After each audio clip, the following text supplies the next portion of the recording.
जो आज हम हमारे शास्त्रीय संगीत और शास्त्रीय नृत्य देखते हैं वो बनाए गए।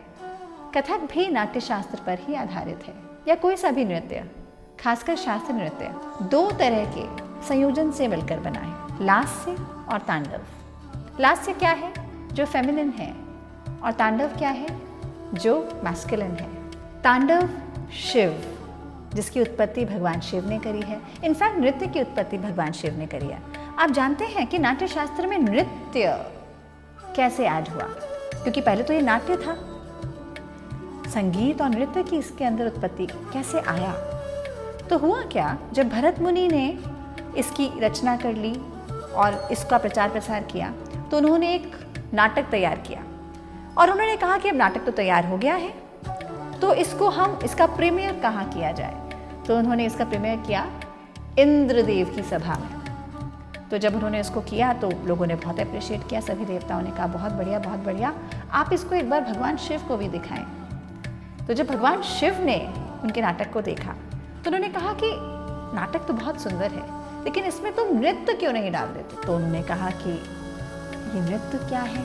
तो उन्होंने कहा कि मैं तुम्हें अपना शिष्य बनाता हूँ और मेरे जो शिष्य हैं तंडु, वो तुम्हें नृत्य सिखाएंगे, और उसको अगर तुम अपने इस नाटक में डाल दोगे तो उसका तुम्हारा नाटक और ज़्यादा इंटरेस्टिंग हो जाएगा और अलंकरण हो जाएगा उसके अंदर। तो इस प्रकार जब तंडु मुनि से भरत मुनि ने नृत्य की शिक्षा ली, तो वो जो नृत्य है जो नाट्य शास्त्र में लिखा गया है, वो ही जो आज हम शास्त्रीय नृत्यों में देखते हैं, उसी का आधार है।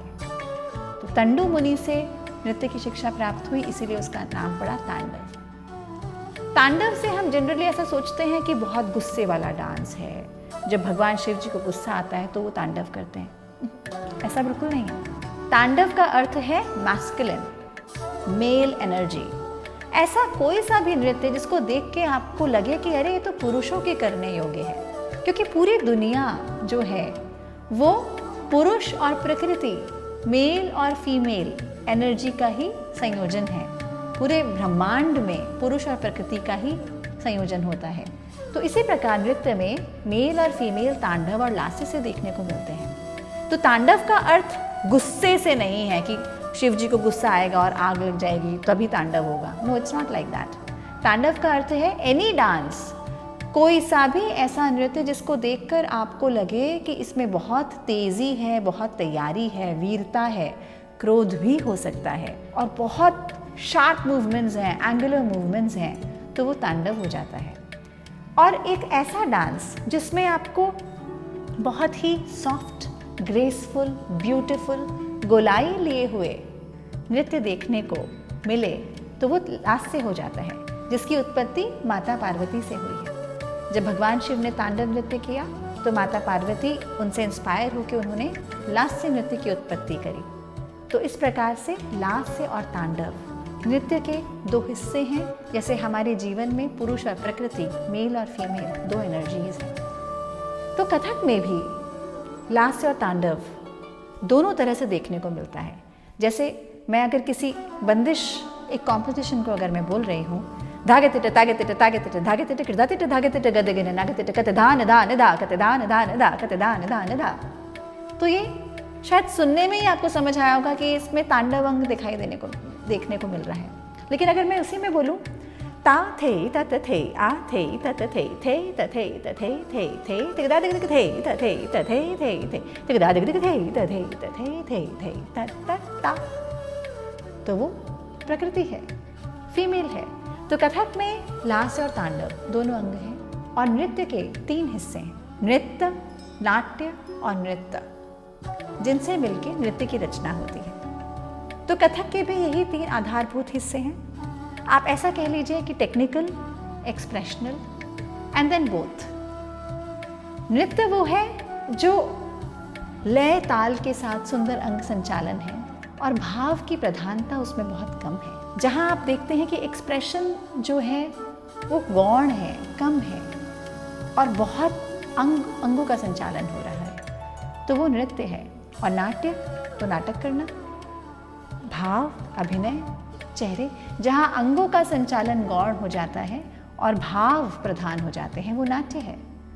और जहाँ दोनों का संयोजन हो जाता है, नृत्य और नाट्य, अंगों का संचालन और भावों की प्रधानता, जब दोनों एक साथ मिल जाते हैं तो वो नृत्य हो जाता है। जैसे ठुमक चलत गति रुनक झुनक पद चाप चपल चंचल चपलासी, हाव भाव दृग भौं कमान हर कर प्रहार कर प्रकर प्रीत की रीत लिए।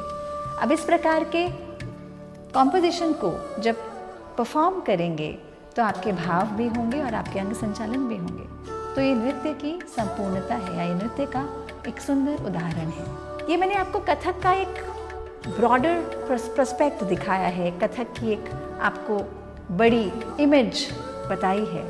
लेकिन कथक का अगर हम बेसिक स्वरूप जाने तो it is a classical dance of India. And classical dance मतलब शास्त्रीय नृत्य, मतलब ऐसा कुछ जो शास्त्र पर आधारित है, जिसको करने के लिए कुछ नियमबद्ध हैं, जिसके आधार पर आप नृत्य की टेक्निक सीखते हैं और उसके बाद जब आप उसमें पारंगत हो जाते हैं तो उसमें आप उड़ने लगते हैं और फिर उसके बाद आकाश की तरह आपके पास पूरा आसमान है और आप अपनी उड़ान भर सकते हैं। तो ये तो हुआ एक ओवरऑल ब्रॉडर एस्पेक्ट कि भाई कथक का थोड़ा सा बैकग्राउंड मैंने आपके साथ शेयर करने की कोशिश करी है।